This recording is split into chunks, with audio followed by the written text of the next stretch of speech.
अस्सलाम वालेकुम दोस्तों, कैसे हैं आप सब। मैं ज़बीना फ़याज़ एक बार फिर आपके साथ तो मैं ले आई हुई एक और बहुत ही खूबसूरत सा बहुत ही प्यारा सा नावल। लेकिन नावल शुरू करने से पहले हमेशा की तरह कहूँगी कि अगर आप मेरे चैनल पर नए हैं या अब तक अपने चैनल को सब्सक्राइब नहीं किया तो प्लीज़ चैनल को सब्सक्राइब कर ले, बेल आइकन को ज़रूर दबा दें। और आपको मेरे पढ़े हुए नावल्स और शॉर्ट वीडियोस अच्छे लगते हैं तो अपने कॉन्टेक्ट्स में शेयर ज़रूर करिए। साथ ही कमेंट करके ज़रूर बताया करें कि आपको नावल्स कैसे लग रहे हैं या आप कौन सी नावल सुनना चाहते हैं। अब जो नावल मैं शुरू करने लगी हूँ ये रिक्वेस्टेड नावल है। इसकी रिक्वेस्ट मुझसे की है हुदा हुसैन ने। नावल बहुत प्यारा, बहुत खूबसूरत है, माफिया बेस्ड है और बहुत कुछ इस नावल में है। इस्लामिक बेस्ड है, रोमांटिक है, लव स्टोरी है, कुछ फ़न है, कुछ खूबसूरतियाँ हैं। बहुत ही खूबसूरत नावल है। तो आई होप आप सबको पसंद आएगा। और शायद ये अब तक यूट्यूब पर है या नहीं, आई डोंट नो, मेरे ख्याल से नहीं है। तो पहले शायद मेरे ही चैनल पर आ रहा है और अल्हम्दुलिल्लाह मुझे मैंने इनसे परमिशन ली और इन्होंने मुझे इजाज़त दे दी है इस नावल को पढ़ने की। तो शुरू करते हैं इस नए नावल को। इस नावल का नाम है आलम रोया और इसकी राइटर है तहरीम अरशद। तो शुरू करते हैं आलम रोया एपिसोड 1।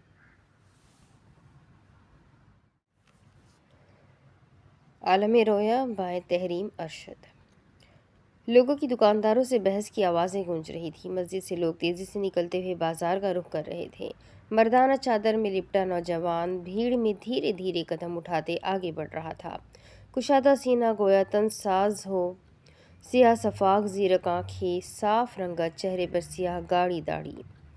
धीरे धीरे वो चादर से निगाह दुकानदारों की जानिब दौड़ाने लगा। एक दुकान में ग्राहक दुकानदार से बहस कर रहे थे।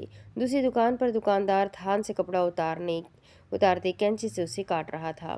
धीरे से उसने गर्दन सीधी करते रफ्तार बढ़ाई। औरतों की जानिब से ख्वातीन भी निकलने लगी। सियाह चादरों में लिपटा ख्वातीन का गिरोह अगब से निकलने लगा। तहलील, ये निस्वानी आवाज़ आगे चलती नौजवान लड़की के कानों में पड़ी। चादर में छुपी अलमास साख्त सियाह आंखें ज़रा खुली। वो पलटने लगी। औरतों का गौल सड़क पर गाड़ी के करीब जाने लगा। जी अम्मा। मुड़ने के सबब पैर में पहनी चिकनी चप्पल से उसका पैर लड़खड़ाया और वो बमुश्किल गिरते गिरते रुकी। तभी हाथ पर एक मर्दाना लम्स महसूस हुआ। अलमास आंखों में एक मर्दाना शजाअत वाले जवान का अक्स उमड़ा। वो चौंक कर सामने देखने लगी मगर भीड़ में खोई अलमास की आंखें बेचैन हो गई। चंद फासले पर वो तनसाज जवान हाथ की गिरफ्त में लकड़ी का नफीस नौ अदरात कड़ा पकड़े आगे बढ़ने लगा। अकब में ठहरी बौखलाई हुई वो दोशीज़ा गाहे बगाहे उस से निगाहें फेर कर यहाँ वहाँ देखने लगी। शाने पर उसे लम्स महसूस हुआ। तहलील, वो भौचक्का कर रह गई और फिर मुड़ने लगी। हाँ अम्मा। उसने उस औरत के हाथ पर हाथ रखने के लिए बाजू उठाया तो बेइख्तियार निगाह कलाई पर गई।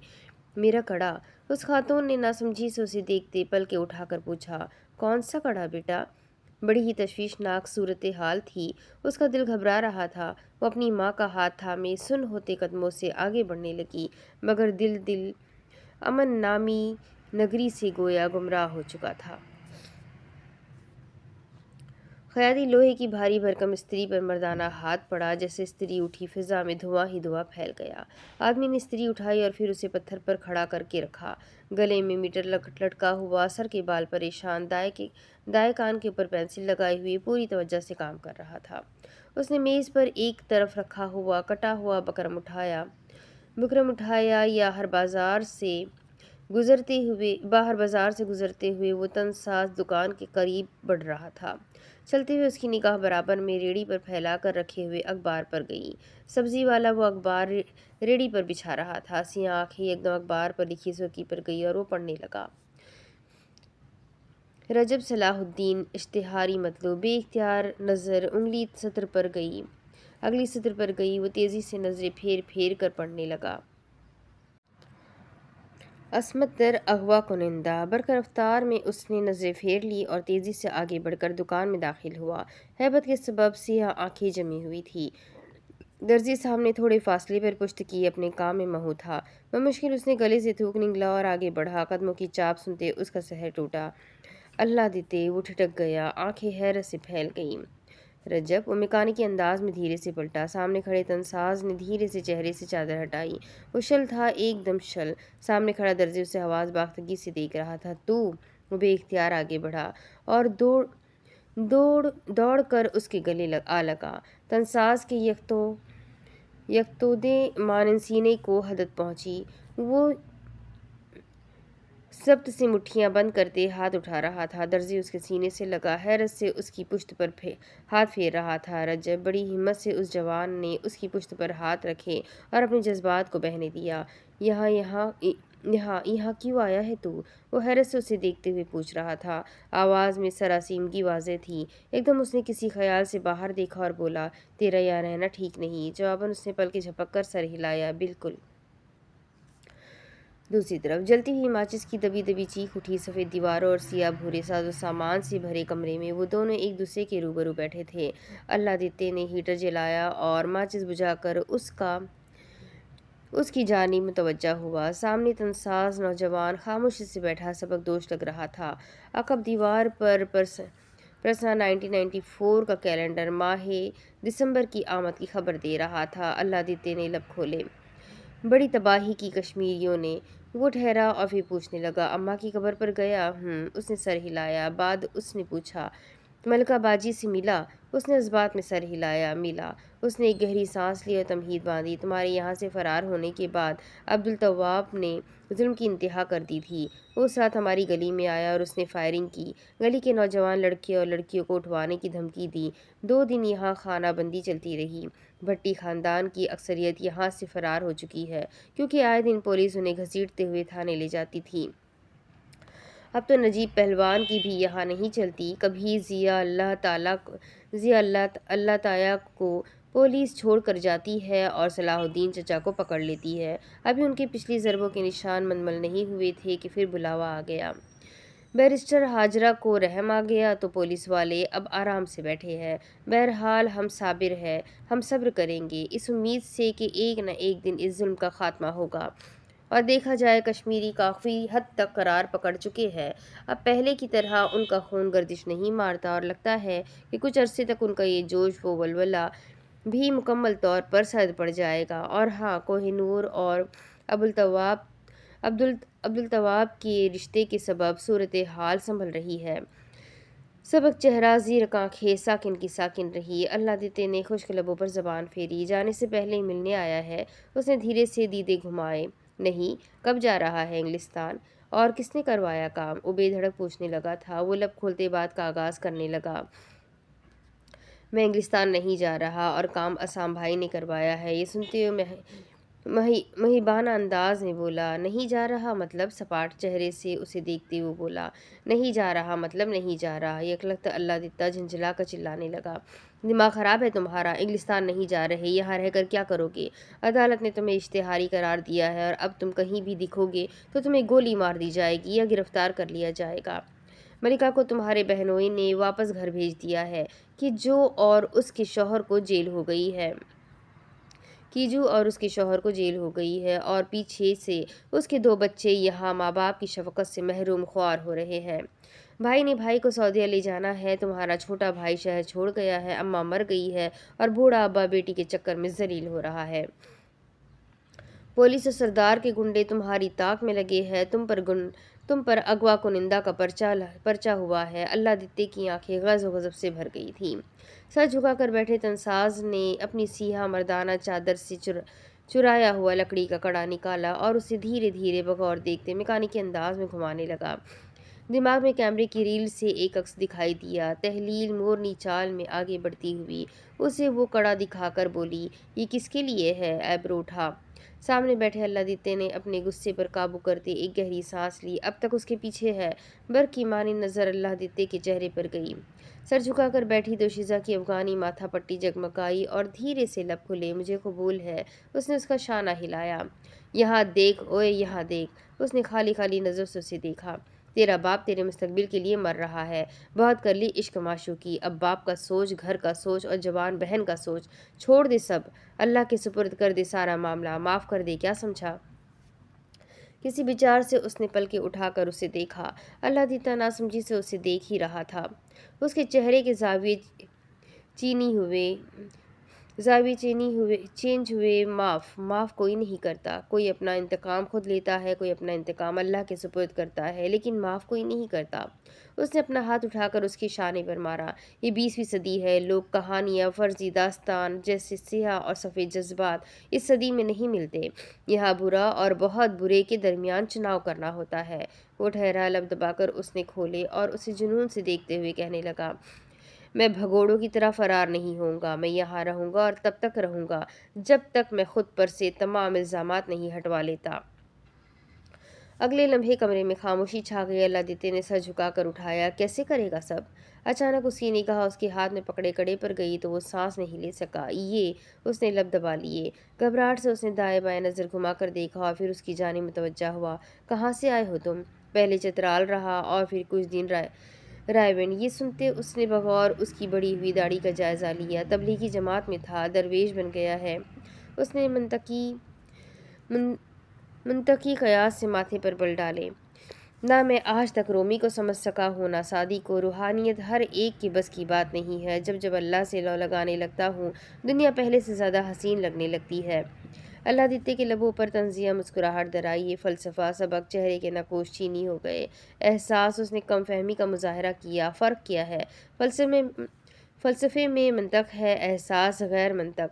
साथ ही वो मुतासिफ़ाना अंदाज में बोला, फिर भी एहसास जीत जाते हैं और फ़लसफ़ा हार जाता है। अल्लाह देता कायल ना हुआ। फ़लसफ़ा माक़ूल है, एहसान में सुकून है। ये जुनून भी तो हो सकता है, ये इश्क भी तो बन सकता है। मोहब्बत में कोई मंतक नहीं। ये मुहब्ब की भी उतनी जितनी रकीब की।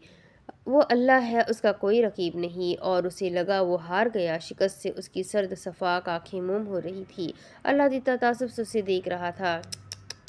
उसने नफ़ी में सर हिलाया। सोते हुए भी जो जागे, मोहब्बत उसे भी अंधा करने का हुनर रखती है। उसने झट से उसे देखा और अलादीते ने तोड़ तोड़ कर कहते हुए जुमला मुकम्मल किया। मगर फ़ानी। उसकी निगाह फिर से उसकी गिरफ्त में जकड़े हुए कड़े पर गई। इसे कैसे हासिल किया? मैकेनिकी अंदाज में उसने सर झुका लिया। ये लबों पर जख्मी मुस्कुराहट ने इहाता किया। कौन जाने ज़िंदगी कितनी निराली और तब्दीलियों से भरी हुई होती है। कैसे एक छोटी सी चीज़ किसी की ज़िंदगी तबाह व बर्बाद कर देती है।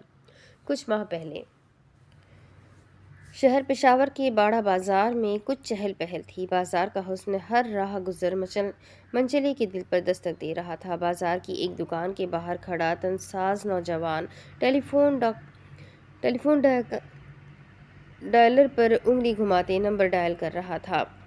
छक छक छक। सफ़ेद पैंट पर वाज़े तौर पर लगा बेल्ट नज़र आ रहा था। उस सफ़ेद शर्ट पर सुर्ख लेदर की चमकदार जैकेट में मलबूस था। उसके बाल सियाह घने थे जो पीछे से गर्दन तक आते थे और ऊपर से माथे पर गिरते थे। कानों के करीब छोटी छोटी कलमें और चेहरे पर हल्की हल्की शेव। वो सुनहरा था, सर्दियों की दोपहर की तलाई सा सुनहरा। साथ दुकानदार की टेप रिकॉर्डर में पख्तून गीत चल रहा था। उसने रिसीवर कान से लगाया। घंटी की मध्यम सी आवाज़ कानों में सुनाई दे रही थी। बाजार की धूमधाम को वो गर्दन मोड़ कर देख रहा था। सियाह माइल संजीदा नजरें कपड़ों की दुकानों का जायजा ले रही थी। काश मलिका की शादी पर हम यहीं से खरीदारी करते। कितना सस्ता है यहाँ सब। कॉल उठा ली गई। हेलो। वो झट से गर्दन मोड़ कर जोर से बोला। अस्सलाम वालेकुम बाजी। उस बार बुजुर्ग मर्दाना आवाज़ सुनाई दी। वालेकुम अस्सलाम बेटा, बड़ी खुशबाशी से बोले थे। वापस कब आ रहे हो बेटा? इंशाअल्लाह कल सुबह अब्बा जी। थोड़ी देर तक लारी अड्डे चला जाऊंगा। वो मज़ीद ताख़ीर किए तेज़ी से बोला। अब्बा औरतों के 4 सूट लिए हैं, बहुत सस्ते मिल गए हैं। अगले ही लम्हे चीखो पुकार की आवाज़ सुनाई दी। उसे चौंक कर गर्दन मोड़ी तो देखा एक तेज़ी से दौड़ता हुआ नकबज़न उसकी जानिब आ रहा था और पीछे से लंगड़ाता हुआ एक पठान। ओ गुल गुल, ओ गुल, ओ चोर चोर, ओ चोर। उसने पटकते हुए रिसीवर फेंका और दौड़ कर आगे आया। बाजार में अफरा तफरी मच गई थी। करीब से एक पठान रेडी पर रखे खाली टिन के डब्बे लेकर जा रहा था। उसने हड़बड़ी में हाथ फेर कर डब्बे नीचे फेंक दिए। नकबजन का दौड़ कर आते पैर फिसला। उस नौजवान ने झुककर गर्दन से उसे पकड़कर ऊपर खींचा। तभी अकब से लंगड़ाते हुए पठान आदमी उसकी जानिब चला आया। चेहरे पर बर्स की बीमारी के सबब भूरे धब्बे थे। चोर का बच्चा। उसने झुककर उसकी जैकेट से कुछ निकाला और वो नकबजन बेचैन फड़फड़ाती हुई चिड़िया की तरह उड़ने लगा, मगर उस नौजवान ने उसे मजबूती से अपनी तरफ मोड़ा। एक पहलवान के हाथ से बचकर निकलना इतना आसान नहीं। उसने घूर कर अब सामने खड़े आदमी को देखा, जिसके हाथ में लकड़ी का एक नफ्स नौ अदरात कड़ा था। उस कड़े को देखते वो चौंक कर रह गया। बेइख्तियार उसकी गिरफ्त नकबजन के कंधे से कमज़ोर पड़ी और वो हवा में छू हुआ। तुम इस एक कड़े के लिए इतना शोर मचा रहे थे? वो पठान दोनों हाथ से उसे थामे उसे देखते हुए बोला। हाँ, ये एक कड़ा 100 रुपये का है। 100 रुपये? उस नौजवान ने ज़रा आंखें खुली। वो पठान उस कड़े को उसके सामने किए उसे दिखाने लगा। ये देखो, माड़ा कबीले की लड़की ने खुद हाथ से बनाया है। देखो देखो कितना नफीस काम है। फिर भी 100 रुपये तो बहुत ज़्यादा है। जवाबन वो तेज़ी से बोला था। अच्छा चलो, 80 में ले जाओ, ले लो, अब इससे कम नहीं करूँगा। निकालना है और वापस गाँव भी जाना है। यार, वो जज्बस हुआ। अच्छा ना तुम्हारी ना मेरी, 75, बस 75 में ले लो, जाओ।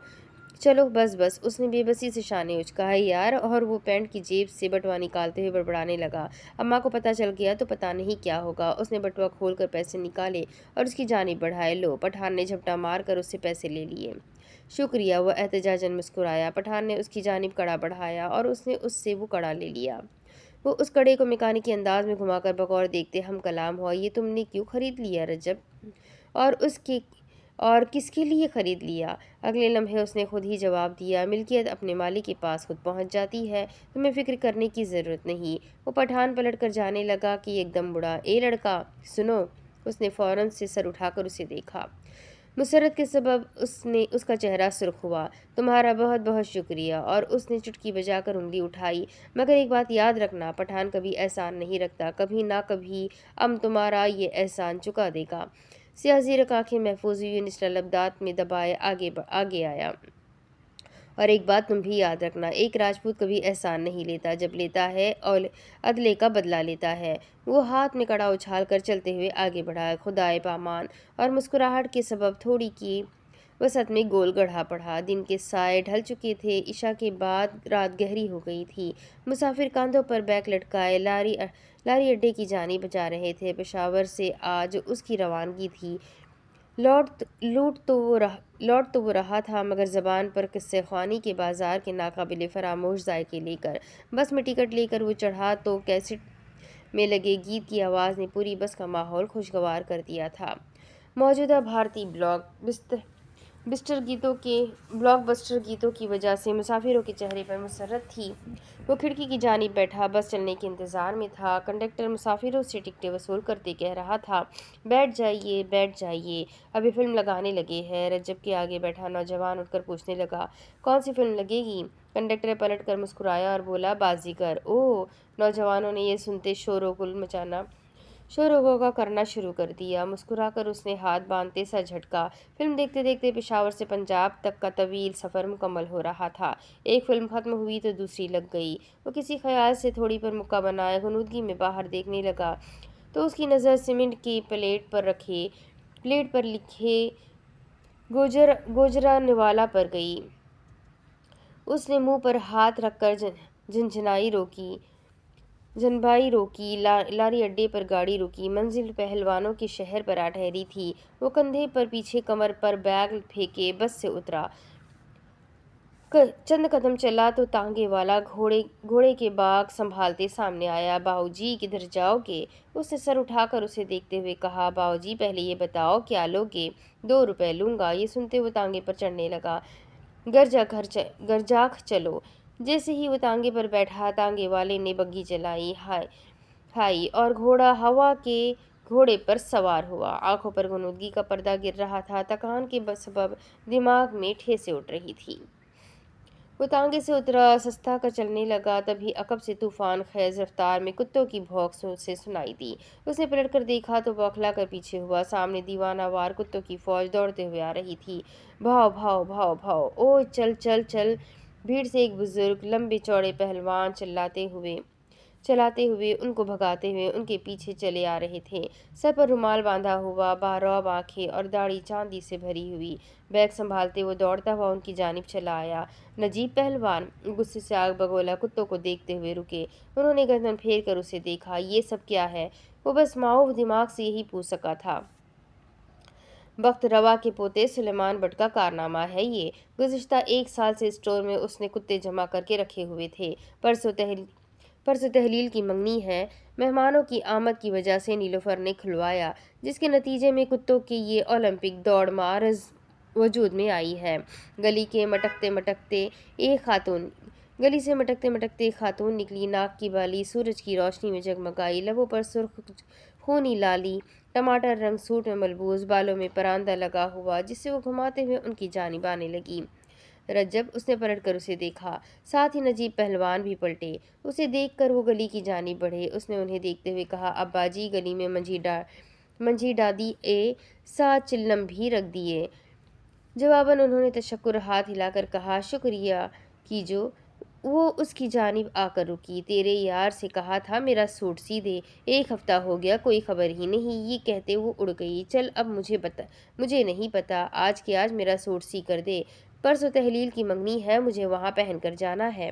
ये सुनते उसने उसे दरश्ती से कहा, मैं तुम्हें इतना फारिग नजर आता हूँ जो तुम्हारा सूट सिलाई करूँ? माफ़ करना, मैं नहीं सी सकता। अब्बा से कहना, वो सी देंगे। फिलहाल मेरी सारी तवज्जो पहलवानी पर है। वो भड़क कर बोली, तू जितनी मर्जी पहलवानी कर ले, रहना तो तूने धोबी दर्जी ही है। गजब से उसके चेहरे के जाविये खिंच गए। कीजो ने किसी ख्याल से हाथ उठाकर उसे दिखाया। सुर्ख चूड़ियां खनकी। वैसे जानता है तहलील की मंगनी कहाँ हुई है? उसने आईब्रो तान लिया। मेरा तहलील से क्या लेना देना? और मैंने तो आज तक उसे देखा भी नहीं। बस इतना पता है कश्मीरियों की लड़की है। कीजो को एकदम याद आया, हाँ मैं बता रही थी, उसकी मंगली इटली उसके फूफू के बेटे से हुई है। रजब चलते हुए उसकी सुनी अनसुनी करने लगा और कीजो परांदा घुमाते घुमाते उसका ताक़ुब करने लगी। वैसे सच कहूँ, उसके जोड़ का एक बंदा नहीं सारे गरजाख में, मगर तेरे। रजब चलते चलते पलटा। आंखों में सर्द मेहरी थी। उसने संजीदगी से एक गहरी सांस लेकर उसे हाथ दिखाते लब खोले। ये कैंची चलाने वाले हाथ है, बंदूकों और गोलियां चलाने वाले हाथों से नहीं मिल सकते। वो सांस लेने के लिए ठहरा और फिर कहने लगा, और अब तुम ये प्रेम कथाएं पढ़ना छोड़ दो। अब तुम्हारी शादी हो गई है और तुम 2 बच्चों की माँ हो। तुम्हें ये सारी हरकतें करना ज़ेब नहीं देता। कीजो की ज़िंदगी का सिर्फ एक ही मकसद था, वो था मोहब्बत, और सिर्फ मोहब्बत। वो हर कीमत आलमे रोया में रहा करती थी। सब कुछ मोहब्बत नहीं होता, इससे बाहर निकलो। कीजो हाथ बांध कर इतरा कर बोली, हाँ नहीं निकलूंगी। वैसे पहले मुझे लगता था ज़िंदगी में मोहब्बत की कोई हकीकत नहीं, मगर अब मुझे लगता है इसके बगैर ज़िंदगी की ही कोई हकीकत नहीं। ये से एक गहरी रजब ने उसे एक गहरी सांस ली और बात का रुख बदलते हुए पूछने लगा, खैर कहाँ जा रही हो? सवाल पर वो बर्क की मानिंद बोली, हाय रब्बा, मैं तो भूल ही गई, काम कर लूँ सारे, फिर मुझे उर्दू बाजार जाना है। लाहौर से अपनी कुछ किताबें मंगवाई है। हाय आलम रोया आ गई होगी। वो फुलझड़ी की मानी शोर मचाते पलटी और रजब बेतासुर सर्द निगाहों से उसे देखकर पलटने लगा। अलमिया ये है कि लोग किताब इल्म हासिल करने के लिए नहीं, बल्कि उसकी मकबूलियत के मुताबिक उसे पढ़ते हैं। गजब खुदा का। आंगन में दरमियाना उम्र की खातून खुफगी से बोली थी। करीब में ज़ईफ़ उम्र के आदमी बैठे चिल्लम से लुत्फ़अंदोज़ हो रहे थे। कतार में घर के खानसामा से लेकर चौकीदार खड़ा था।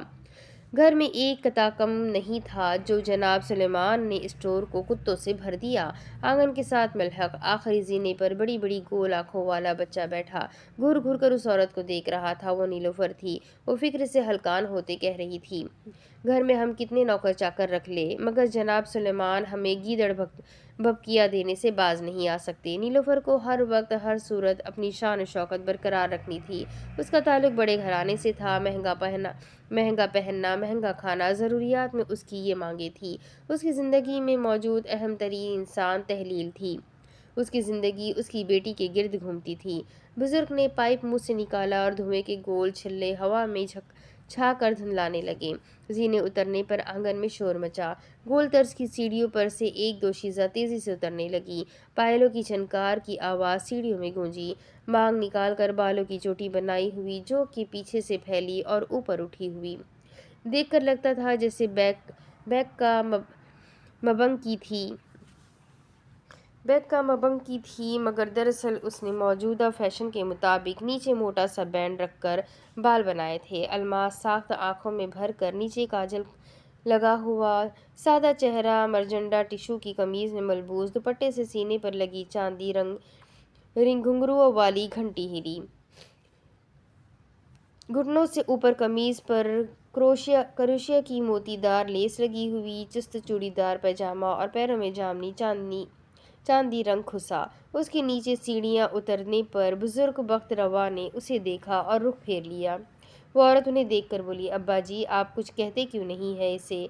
वो दोशीज़ा आखिरी सीने पर पहुंची तो कम उम्र बच्चा फौरन से उठा बाजू और उसने बिना कुछ कहे उसे शफकत से पीछे से थाम लिया। कुछ नहीं होगा। उन बुजुर्ग ने एक गहरी सांस ली और बोले, बेटा अल्लाह बख्शे तुम्हारी सास को वो कहती थी जब घर में बहू पैर रख दे तो आँख से अंधे और कान से बहरे हो जाओ। मैं क्या कह सकता हूँ, ये घर मैंने तुम्हारे सुपुर्द किया है, अब जो जानो तुम ही जानो। मैं इस सब से बरी हूँ। ये सुनते हुए नाराज़ी से नौकरों की जानिब मुतवज्जा हुई। और तुम सब मेरी बात कान खोल के सुन लो, अगर तहलील की मंगनी पर कोई तमाशा हुआ तो तुम सबका हिसाब हो जाएगा। वो खामोशी से सर झुकाए खड़े थे। अंदर से ज्वालामुखी बुरी तरह खौल रहा था। वो अब तहलील की जानिब घूमी और तहलील अपने भाई को समझा लो। तहलील उनकी आंखों में आंखें डाले बोली, जी समझा लूंगी। सुलेमान तहलील के वालिद इस्लाम बख्त रवा की दाश्ता में से औलाद था। नीलोफर की एक ही इकलौती बेटी थी और वो तहलील थी। इस्लाम साहब का जोर चलता तो वारिस के लिए उन पर सौत ले आते, मगर नीलोफर बख्त रवा की सगी भांजी थी। जब ही उन्हें सुलेमान को घर लेकर आना पड़ा था। सुलेमान की आमद पर मोहल्ले के मौलियों ने उनसे कहा था, नाजायज़ औलाद हमेशा माँ की जानिब मंसूब होती है, इस बच्चे का तुमसे कोई ताल्लुक नहीं। मगर इस्लाम साहब बेटे की मोहब्बत में मुकम्मल तौर पर नाबीना हो गए थे। अब अगर इसने कुछ किया ना तो मैं। नीलोफर ने गुस्से से नज़र घुमा कर देखा और अचानक खानसामा के हाथ में उसे छुरी नजर आई। तहलील ने अपनी माँ की नज़रों का ताक़ुब किया तो मैं। वो झट से बोली, बुखारी शरीफ में आता है, जो शख्स नेज़े से अपने भाई की तरफ इशारा करता है फरिश्ते उस पर लानत भेजते हैं। नीलोफर ने चौंक कर उसे देखा। तहलील बख्त रवा को चिल्लम पीते हंसी आई और उन्हें खांसी लग गई। अब्बा जी। नीलोफर एकदम से उनकी जानिब मुतवज्जा हो गई। तहलील सुलेमान के साथ आखिरी जीने से उतरते खादिमों से मुखातिब हुई, चलो सब काम पर लगो। और अगले ही लम्हे सब खादिम मुंतशिर हो गए। तहलील सुलेमान का हाथ थामे उसे बैठक में ले जाने लगी। चलो सुलेमान। वो मासूमे से उसका हाथ थामकर उसके साथ चलने लगा। तभी कुत्ते की भौंक उन्हें सुनाई दी। दौड़ते हुए बर्फ सा सफ़ेद रूसी कुत्ता बैठक में चला आया। उसे देखते ही सुलेमान की आंखें जगमगा उठी। बर्फी वो सुलेमान का पालतू कुत्ता था। वो हाँफते हुए पैर उठाकर सुलेमान को देख रहा था। सुलेमान ने तहलील का हाथ छुड़ाकर उसे गोद में उठाया। तहलील सादगी से उसे देखते एक तरफ गर्दन गिरा कर बोली, सुलेमान तुम क्यों कुत्तों का पीछा नहीं छोड़ते। वो उसे देखने के लिए पलटा और साथ साथ बर्फी के सर पर हाथ फेरने लगा। कुत्ते मुझे कभी तन्हा महसूस नहीं होने देते, तहलील ने पूछा। और इंसान। सुलेमान की आंखें फैली। अगर इंसान इंसान बन जाए तो फिर कुत्तों की क्या ज़रूरत। तहलील का दिल धड़का। सुलेमान ने आंखें चीनी की। सच कहूँ बाजू, कुत्ते जो मुझे इंसानों से ज़्यादा इंसान लगते हैं। इनकी वफादारी और मोहब्बत मुझे इंसानों के ज़्यादा करीब करती है। सुलेमान की ज़िंदगी में चंद ही मशगले थे, कुत्ते, कंचे, लट्टू, वीडियो गेम्स और कुश्तियाँ। बाहर गली में बच्चों के स्टापो खेलने के सबब शोर हो रहा था। 1 2 3 4 गली में वक्फे वक्फे से उन्हें बंदर कला और गुल्ली डंडा बंदर कला और गुली डंडा खेलने की आवाज़ें आ रही थी। तहलील ने बेजारी से बैठक की खिड़की को देखा। एक तो बच्चे शोर बहुत मचाते हैं, कभी क्रिकेट खेलते हैं और कभी कुछ तो कभी कुछ। भाई घर में बैठकर चोर सिपाही, यसु पंजू खेलो या लूडो खेलो, हर वक्त बाहर घूमते रहते हैं। सुलेमान बर्फी को पकड़े सोफे पर बैठा और तहलील उसे देखते हुए आगे बढ़ी। सुलेमान, अब 2 दिन तुम घर में टिक कर बैठोगे। घर में जो वीडियो गेम्स हैं उन्हीं से खेलोगे और दादी से बिल्कुल पैसे नहीं मांगोगे। ये सुनते वो पटाख से बोला, मगर मैं कुश्ती देखने जाऊंगा। उसने फौरन से उसे उंगली दिखाई। नहीं, तुम बिल्कुल नहीं जाओगे, वो बज़िद था।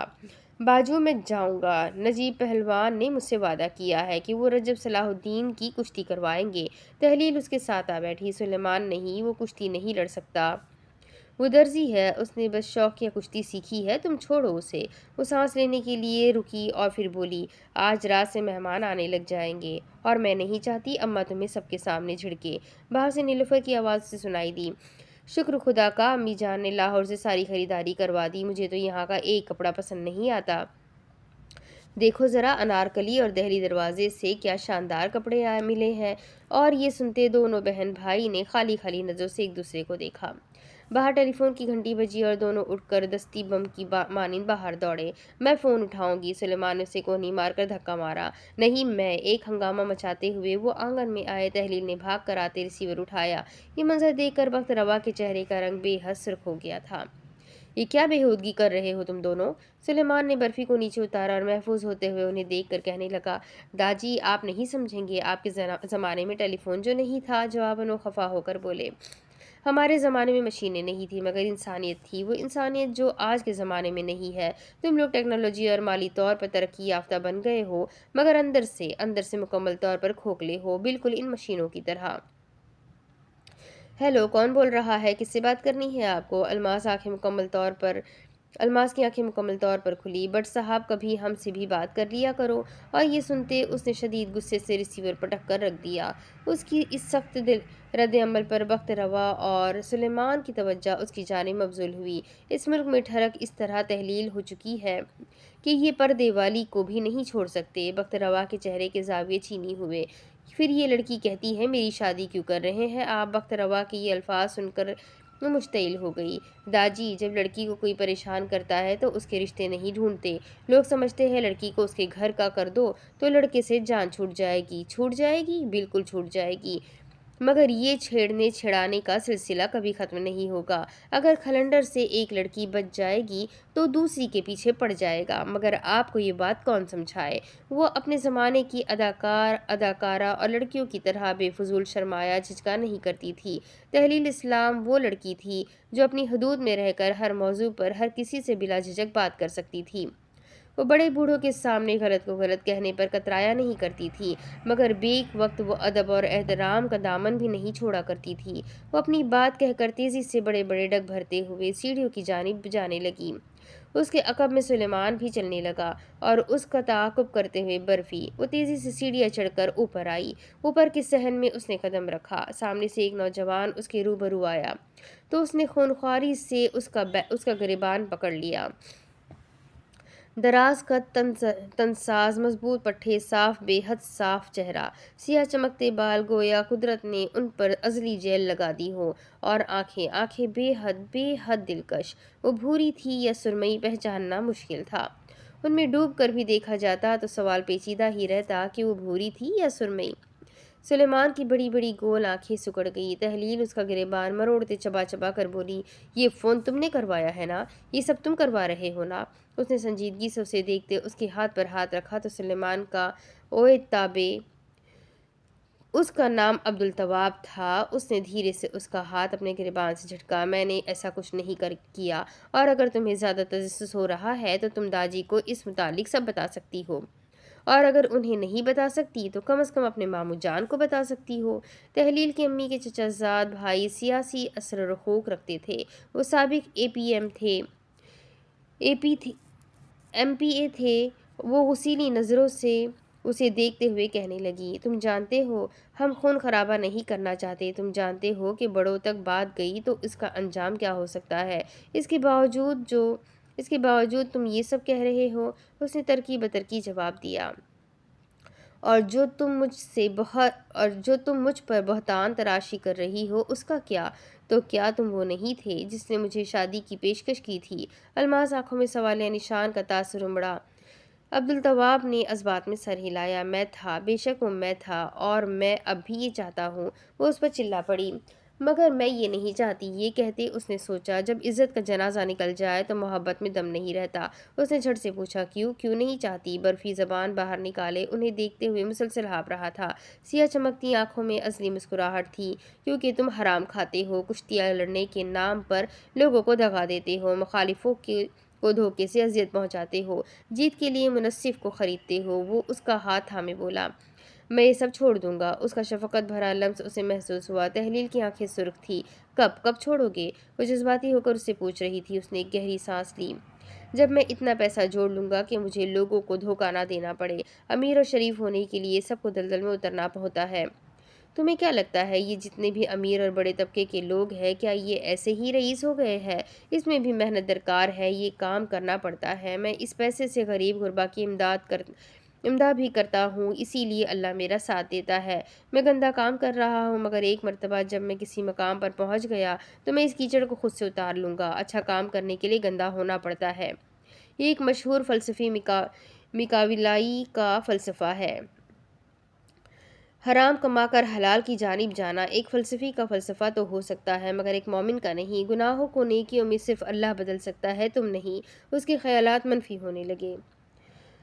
او تابے، یہ تم کس راہ پر جا رہے ہو؟ اس کا دل کسکنے لگا۔ تم ایک اچھی انسان ہو، مگر تحلیل میں نے کوئی کال نہیں کروائی۔ تحلیل آزردہ تھی۔ تابے، تم نہیں سمجھ رہے میری بات، تم حرام کھاتے ہو۔ عبدالتواب نے بھویں چڑھا لیا۔ تو تم کون سا حلال کھاتی ہو؟ تحلیل نے سر اٹھا کر اسے دیکھا۔ تابے، کیا؟ وہ کلام میں ترش ہو گیا۔ کیا برا لگا؟ سچی تو کہہ رہا ہوں، کیا تمہیں نہیں پتا ہمارے والد کیا کام کرتے ہیں؟ کم از کم ان سے زیادہ تو حلال کماتا ہوں نا میں۔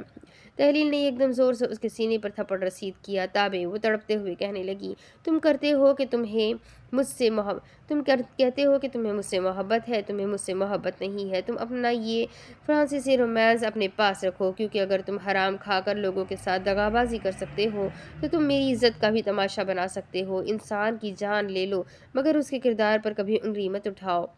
یہ حیوانیت سے بھی گرا ہوا فعل ہے۔ اس عزت کو کمانے کے لیے انسان زندگی کے نشیب و فراز سے گزرتا ہے، اس لیے اس کی عزت کا تماشا نہیں بناتے۔ وہ اب بھی اپنی کہی ہوئی بات پر قائم تھا۔ تحلیل، یقین جانو میں نے ایسا کچھ نہیں کیا۔ حرام کھانے کی لت کبھی ختم نہیں ہوتی۔ یہ دیو ہے جو خود پھوٹتا ہے اور خود کو ہی نگل جاتا ہے۔ اس سے پہلے یہ عادت لت بنے۔ تابے، اسے چھوڑ دو۔ اس کی آنکھوں سے آنسو ٹوٹے۔ وہ جانتی تھی اس آدمی میں بیشتر برائیاں تھیں۔ وہ جواری تھا، وہ حرام کھاتا تھا، وہ بھتہ خور تھا، مگر وہ یہ بھی جانتی تھی کہ وہ ایک ایسا آدمی تھا جو مالی اعتبار سے اتنی استطاعت رکھتا تھا کہ وہ ہر روز ایک نئی عورت کو اپنے بستر پر لا سکتا تھا، مگر وہ کردار کا مضبوط آدمی تھا۔ وہ جیسا بھی تھا، وہ عورتوں کی عزت کیا کرتا تھا۔ وہ پلٹ کر جانے لگی تو اس نے آگے بڑھ کر اس کا ہاتھ اپنی گرفت میں لینا چاہا، تبھی سلیمان چلایا، برفی! اور ساتھ ہی برفی بھونکنے لگا۔ تحلیل چونک کر مڑی۔ سلیمان نے تحلیل کو دیکھا۔ اس لیے کہتا ہوں، اولاد پالو یا نہ پالو، کتا ضرور پالو، یہ اولاد سے زیادہ وفادار ہے۔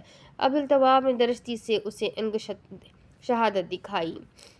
سلیمان، تم اپنی اوقات اور اپنی نسل کو ذہن میں رکھ کر بات کیا کرو۔ سلیمان نے چبھتی ہوئی نظروں سے اسے دیکھا۔ نسل کی بات تو آپ کیجیے ہی مت باؤجی، کیونکہ اس گھر کے کتے بھی آپ سے زیادہ نسلی ہیں۔ تحلیل برہمی سے بولی۔ تم دونوں چپ کرو۔ برفی مسلسل بھونک رہا تھا۔ نیچے سے نیلوفر پوچھ پڑی، کیا ہو گیا ہے؟ سلیمان تابے کی آنکھوں میں دیکھتے ہوئے بولا، نیلوفر، کتے نے کتا دیکھ لیا ہے۔ نیچے کھڑی وہ فکر مند ہوئی۔ ایک تو اس کتے نے ہمارا جینا محال کیا ہوا ہے۔ سلیمان اسے تنبیہ کرتے ہوئے کہنے لگا، آئندہ میری بہن کو ہاتھ مت لگانا۔ عبدالتواب اسے نظر انداز کرتے پلٹ کر جانے لگا۔ تحلیل نے سلیمان کا شانہ تھام کر ہلایا۔ سلیمان، بس کرو۔ سلیمان نے غصہ ضبط کیا اور تحلیل کو دیکھا۔ بھائی بڑا ہو یا چھوٹا، وہ بھائی ہوتا ہے۔ مرد کی غیرت کا اندازہ اس کی عورت کی اس کے تحت حفاظت سے لگایا جاتا ہے۔ تحلیل اسے ٹھنڈا کرنے لگی۔ اچھا میرے چھوٹے مرد، اب خاموش ہو جاؤ اور میرے ساتھ چلو۔ وہ سارا دن اسے اپنے ساتھ رکھا کرتی تھی۔ اس کا ہاتھ تھامے وہ اسے اپنے کمرے میں لے کر آئی۔ پلنگ پر بے شمار کیسٹیں پڑی ہوئی تھی۔ انہیں دیکھتے ہی سلیمان دوڑ کر پلنگ کی جانب گیا۔ سیاہ کیسٹوں پر ٹیپ لگا کر فلموں کے نام لکھے ہوئے تھے۔ وہ ایک ایک کیسٹ کو پکڑ کر دیکھنے لگا۔ میں نے پیار کیا۔ تحلیل مسکرا کر اسے دیکھتے اس کے روبرو بیٹھی۔ لو سٹوری 1942، جو جیتا وہی سکندر، ساجن، قیامت سے قیامت تک، خل نائک۔ اس نے سر اٹھا کر اسے دیکھا۔ باجو، تم یہ فلمیں کیوں دیکھتی ہو؟ اس نے ایک سردا بھری فکشن کو پسند کرنا چاہیے۔ ہم سلیمان یہ ہماری زندگی کو تسلی بخش صورت میں پیش کرتی ہے اور ہمیں ایک ایسی امید دیتی ہے جو کہ حقیقی زندگی میں ہمیں نہیں مل سکتی۔ یہ میری ایک خاموش ساتھی ہے جو مجھے جینے کی امید دیتی ہے۔ سلیمان بے دھڑک بولا، وہ خلنائک نائک نہیں بننے والا باجو۔ تحلیل مسکرائی، وہ ابوالتواب ہے، وہ توبہ ضرور کرے گا۔ ساتھ ہی اس نے بات بدلنے کی صحیح کی، تم چھوڑو یہ بتاؤ تم ویڈیو گیمز کیوں کھیلتے ہو؟ سلیمان یہ سن کر سوچتے ہوئے کہنے لگا، میں ویڈیو گیمز اس لیے کھیلتا ہوں کیونکہ انہیں کھیل کر مجھے لگتا ہے کہ مجھے آزادی ملتی ہے۔ میرا حریف مجھے زیر لگتا ہے، مجھے لگتا ہے میں پر امید ہو رہا ہوں، مجھے دنیا کے ظلم سے نجات مل رہی ہے۔ بلکہ باجو، اس نے اپنی بہن کی آنکھوں میں دیکھا، تحلیل کی آنکھیں مسکرا رہی تھی۔ مجھے لگتا ہے کہ ہم سب کی زندگی میں فن کا کوئی نہ کوئی شوق ہوتا ہے جو ہمیں آزاد کرنا سکھاتا ہے۔ ہم سب کو آزادی کے لیے کچھ نہ کچھ چاہیے ہوتا ہے، جیسے تمہارے لیے کہانیاں، ناولیں اور فلمیں، ویسے ہی میرے لیے گیمز اور تابے کے لیے کشتی۔ تحلیل خفا ہوئی، بڑا ہے وہ بھائی ہے، وہ بھائی بولا کرو۔